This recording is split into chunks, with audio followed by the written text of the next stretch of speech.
Para pemirsa Dhamma TV yang sangat kami sayangi, jumpa lagi kita di depan Dhamma TV dalam tema seni dan tradisi. Yang kali ini masih kita lanjutkan episode sebelumnya, bagaimana indahnya tentang seni, budaya, adat, tradisi yang berada di salah satu provinsi kita, Nusa Tenggara Timur, khususnya di Manggarai. Dan kali ini saya masih ditemani di samping kiri saya Profesor Dr. Alusius R. Entah SH. Prof, sehat? Sehat, matur nuwun. Waduh, Profesor pun sudah bisa matur nuwun sekarang karena berada di Jawa. Dan juga masih ditemani oleh Dr. Yus. Gimana, Bu? Sehat ya? Sehat, Tabe. Inggih, matur nuwun, Tabe. Kemudian juga masih juga generasi muda, penerus bangsa yang akan mengisi kehidupan kepemimpinan dia akan datang. Mas Tony ya, Tommy Santun ya, itu. Para pemirsa, masih melanjutkan bagaimana banyaknya filosofi, adat budaya yang sudah disampaikan pada episode yang kemarin. Masih saya lanjutkan kepada Profesor Alusius nih, Prof ya. Memang sudah banyak yang diceritakan dalam episode, tapi menurut kami masih ada hal-hal yang sifatnya sangat prinsip ya, Prof. Karena kemarin terakhir juga saya melihat keberadaan sila keempat, musyawarah mufakat. Padahal yang semula dijelaskan juga masalah atap rumah, masalah tenunan, itu sangat berkaitan erat dengan ketuhanan. Artinya sila pertama, kedua, ketiga, keempat tentunya akan menuju kelima pasti akan terrealisir walaupun tidak diajarkan secara akademik seperti itu ya. Mohon penjelasan lebih lanjut, Prof. Masih banyak rasanya yang perlu disampaikan pada masyarakat tentang budaya ini. Baik, terima kasih para pemirsa Dhamma TV, khususnya keluarga besar Manggarai di Malang Raya. Dalam kesempatan ini saya perlu sampaikan bahwa pada hakikatnya orang Manggarai atau suku Manggarai, apakah dulu dia mengenal Pancasila, sebelum mengenal Pancasila, bahkan setelah mengenal Pancasila sebagai dasar negara dan filosofi bangsa, sebetulnya dalam kehidupan orang-orang Manggarai,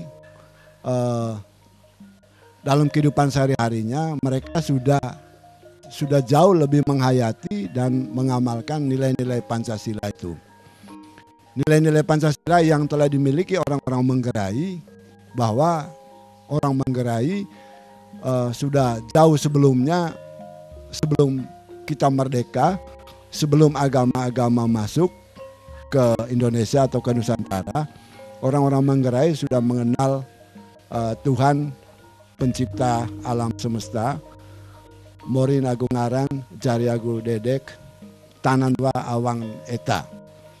Yang tadi bisa saya jelaskan bahwa nilai-nilai kepercayaan terhadap Tuhan Yang Maha Esa ini yang telah dimiliki oleh orang-orang Manggarai saat ini telah terjadi akulturasi dan inkulturasi dengan nilai-nilai agama, terutama penganut agama terbesar di Manggarai adalah penganut agama Katolik.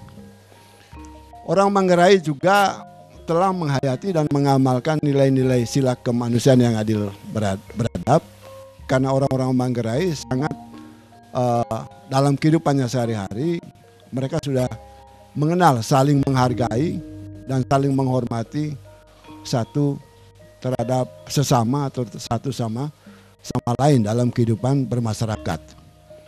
Orang-orang Manggarai juga sudah mengenal nilai sila persatuan. Jadi kalau negara Indonesia itu memiliki sila persatuan Indonesia yang meliputi wilayah negara kesatuan Republik Indonesia, orang-orang Manggarai juga sudah mengenal sila persatuan, makna persatuan dalam mereka memecahkan masalah-masalah dalam kehidupan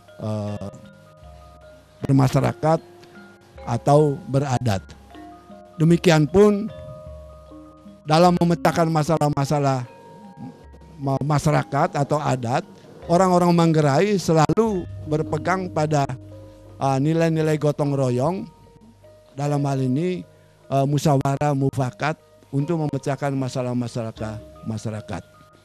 Dan tentunya orang Manggarai seperti kita pada umumnya di Indonesia memang mendambakan bahwa setiap masyarakat dimanapun masyarakat itu berada di wilayah negara kesatuan Indonesia ini memang selalu mendambakan nilai-nilai keadilan sosial bagi seluruh rakyat Indonesia. Matur nuwun, Prof. Terima kasih. Jadi pemirsa, nampaknya filosofi negara ini itu sudah dijiwai betul oleh masyarakat Manggarai melalui adat dan budaya. Kira-kira begitu ya Bu Yus ya? Monggo, Bu Yus.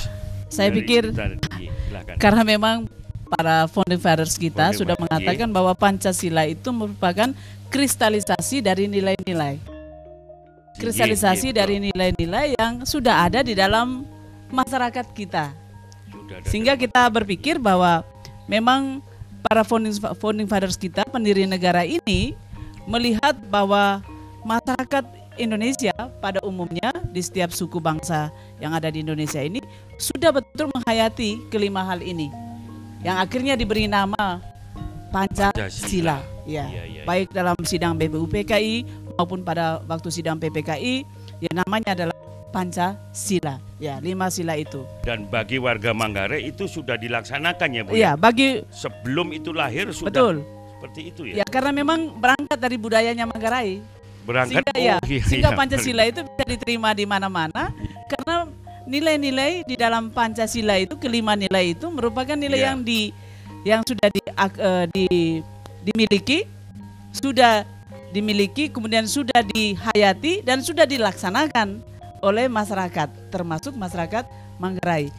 Karena itu Pancasila tidak sulit untuk dibumikan. Dibumikan di masyarakat Indonesia karena memang itu adalah miliknya sendiri.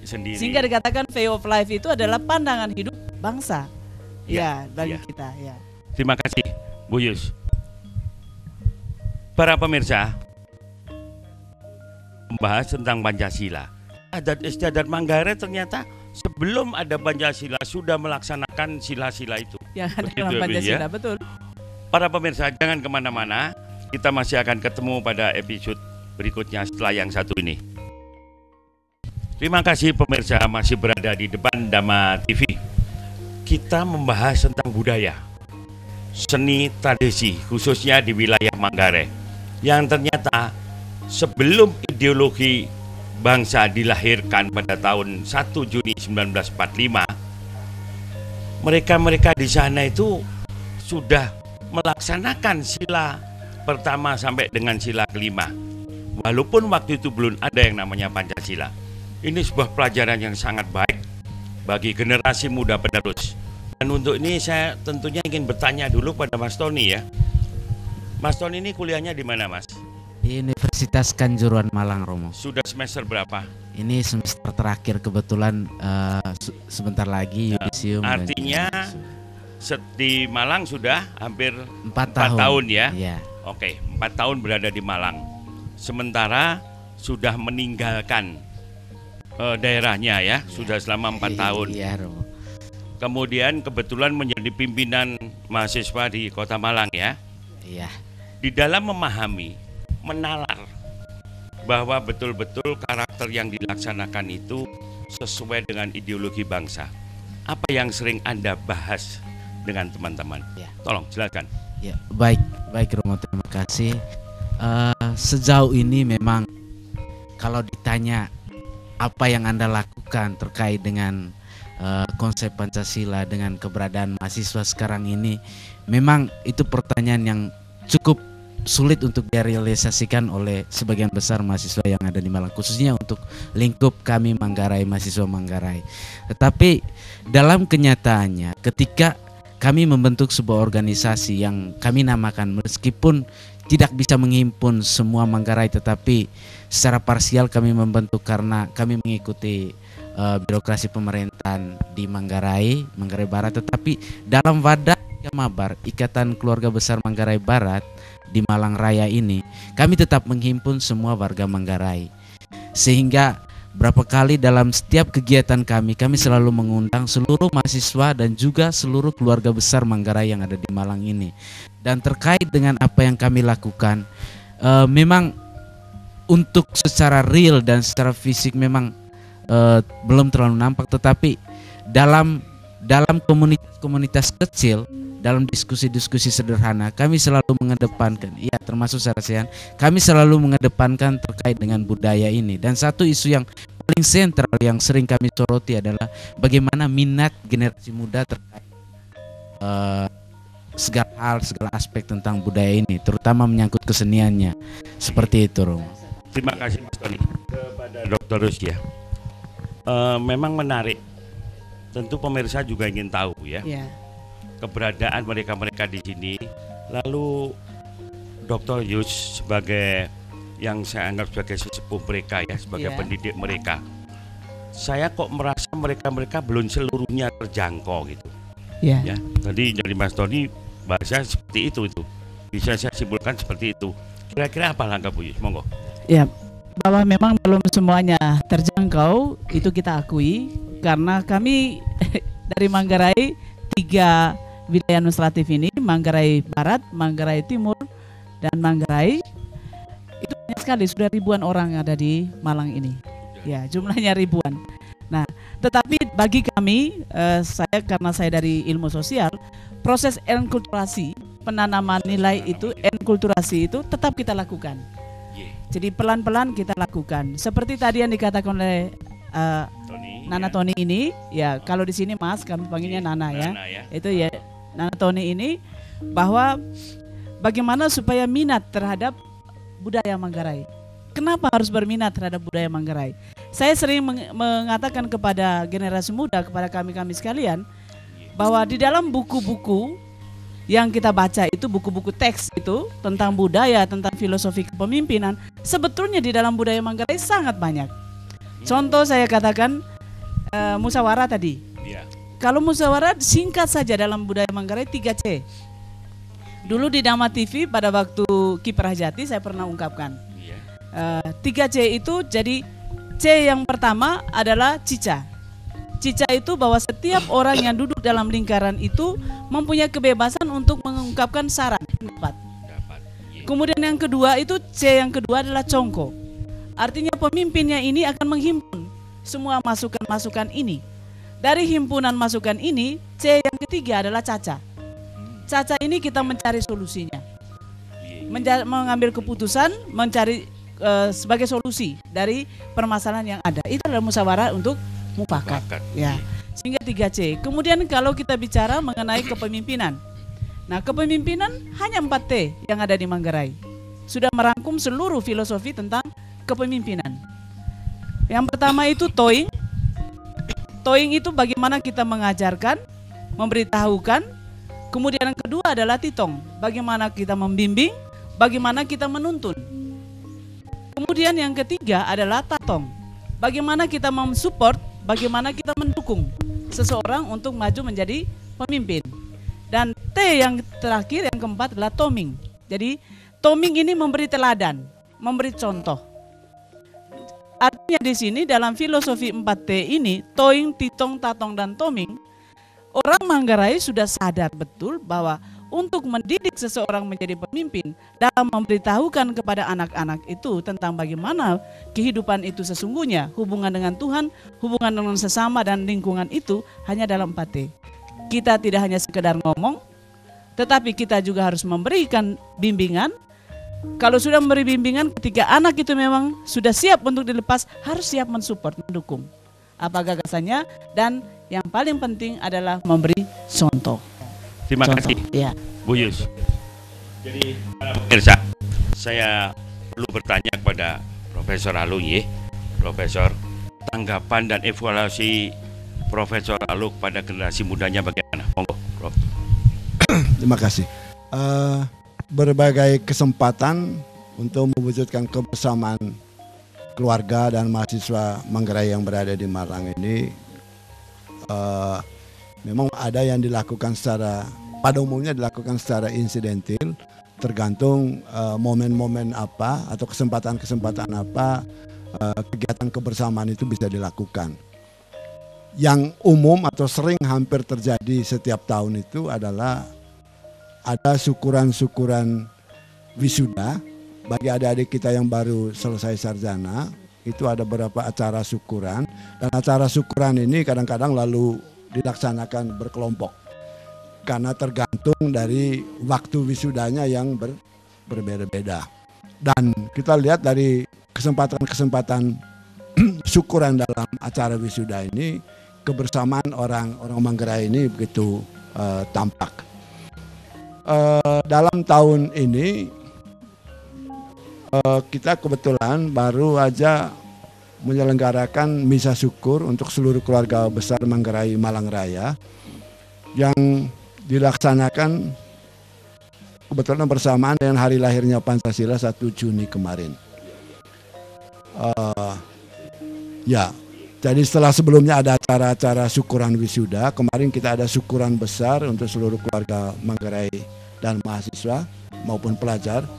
Nah, kita ngambil momen 1 Juni ini untuk mengingatkan kita bahwa payung kita, perkat kita, pemersatu kita itu adalah nilai-nilai Pancasila. Terima kasih, Bro. Nanti kita akan lanjutkan pada sesi yang ketiga. Para pemirsa, nampaknya kebanggaan bagi suku bangsa Manggarai ya, Romo ya.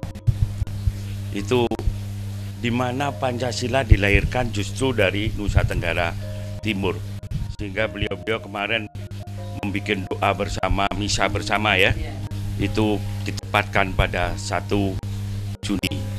Untuk ini jangan kemana-mana pemirsa, kita masih akan melanjutkan membahas tentang budaya dalam seni tradisi Manggarai pada season yang ketiga. Tetap berada di Dhamma TV. Terima kasih pemirsa masih berada di depan Dhamma TV. Tadi pada season tadi ada keterangan bahwa budaya yang ada di Manggarai itu sangat mengacu dan sesuai sekali dengan ideologi bangsa tentang Pancasila. Sampai-sampai untuk mengenang kembali lahirnya Pancasila pada 1 Juni, keluarga Manggarai dikumpulkan menyelenggarakan doa bersama, dan tentunya sekaligus bisa tidak hanya sekedar mengenang ya, tapi mengucapkan syukur, bahkan juga diharapkan semua bisa melaksanakan sila-sila tersebut. Saya kepada Mas Tony dulu deh. Jadi seperti kemarin diselenggarakan budaya ya, Sarasehan budaya. Kemudian 1 Juni juga diselenggarakan doa bersama, doa syukur tentang Pancasila itu sendiri. Sebetulnya menurut Anda sebagai generasi penerus, makna yang terkandung kalau isinya Anda hafal, makna yang terkandung mungkin hafal. Pertanyaan saya, bagaimana pelaksanaan Anda keseharian termasuk adik-adik saudara yang lain berada di Malang ini? Silakan. Ya. Baik, terima kasih Romo. Ini pertanyaan reflektif juga buat saya terkait dengan penghayatan dan pengamalan Pancasila dan nilai-nilainya. Dan ini sangat menarik ketika misalnya dalam hiruk pikuk zaman ini generasi muda banyak dilupakan dengan segala kesibukan, dengan segala perkembangan, tetapi pertanyaan itu muncul untuk merefleksikan kembali kehidupan dan penghayatan nilai-nilai Pancasila. Ya, buat saya secara pribadi dan juga teman-teman mahasiswa, apa yang kami yakini dan kami anut bersama dalam budaya kami itu sudah tercermin dalam nilai-nilai Pancasila itu. Cuman sekarang yang perlu kami kembangkan dan perlu mungkin kami tumbuhkan lagi secara kuat dan secara biar nanti muncul menjadi karakter kami, itu adalah bagaimana nilai-nilai itu diimplementasikan dalam kehidupan seharian kami. Dan itu memang mungkin dirasa agak sulit, tetapi kami masih butuh, dan kami yakin bahwa peran-peran para sesepuh kami yang ada di Malang dan juga orang tua kami yang ada di Manggarai sangat besar untuk pertumbuhan nilai-nilai karakter itu dalam diri dan kepribadian kami sebagai generasi muda dalam konteks Indonesia pada umumnya dan juga dalam konteks Manggarai secara khususnya. Mungkin seperti itu. Terima kasih Nana Tony ya, Mas Tony ya. Berarti tentu rekan-rekan termasuk para pemirsa jelas apa yang dikatakan Mas Tony tadi, keinginan ke depan bagaimana. Namun demikian saya masih kurang Dokter Yus yang saya pertanyakan masalah ini. Jadi di Malang ini timbul tawuran-tawuran, Bu Yus. Dan selalu yang disebut atau yang terlibat anak NTT.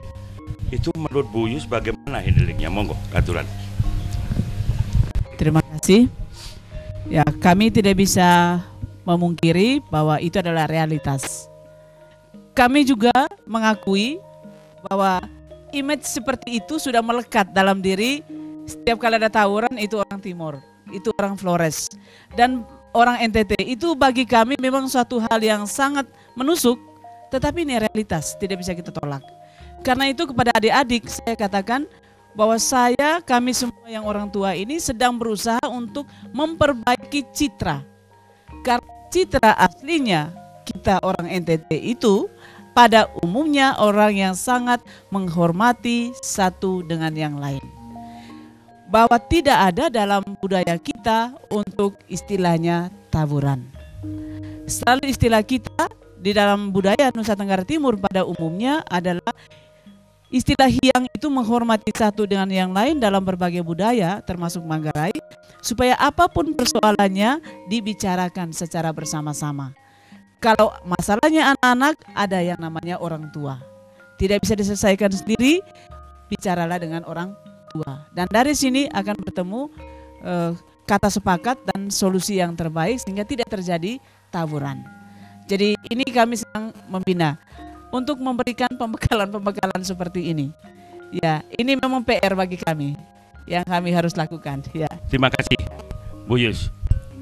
PR kita menjadi banyak ya, para pemirsa. Untuk terakhir kepada Profesor Alung sebagai sesepuh yang sangat disepuhkan, bahkan sangat dituakan, keren tua di sini, dan tidak pernah lepas kalau saya perhatikan setiap kali pendatang mahasiswa baru selalu sowan kepada Profesor. Kira-kira harapan Profesor ke depan di dalam rangka melestarikan budaya khususnya Manggarai ini apa, Prof? Baik, terima kasih Romo. Jadi kita bersyukur bahwa untuk mahasiswa keluarga Manggarai di Malang ini sudah ada beberapa wadah. Di kalangan mahasiswa sudah ada wadah Ikatan Keluarga dan Mahasiswa Manggarai Barat, Ikatan Keluarga dan Mahasiswa Manggarai, dan Ikatan Keluarga dan Mahasiswa Manggarai Timur. Sedangkan untuk seluruh keluarga Manggarai Malang Raya, kita sebetulnya ada wadah Ikatan Keluarga Besar Manggarai Malang Raya. Kita harapkan nanti ke depan melalui wadah-wadah ini kita bisa saling membimbing. Ya, mungkin kembali apa yang disampaikan Bu Yus tadi, kita menggunakan pendekatan 4T ini khususnya kepada adik-adik mahasiswa kita agar mereka disadarkan bahwa kedatangan mereka ke Malang untuk apa, terutama untuk mencari ilmu pengetahuan. Lalu dalam mencari ilmu pengetahuan ini mereka harus memikirkan kebersamaan, lalu mengingat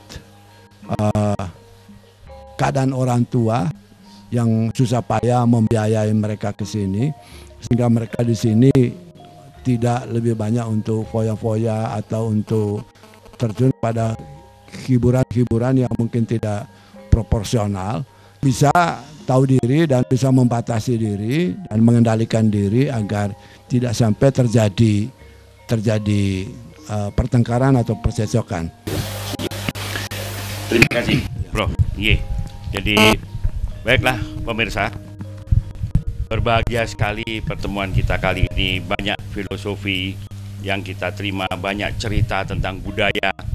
Namun pertemuan kita pada kali ini saya akhiri sampai di sini dengan ucapan Rahayu.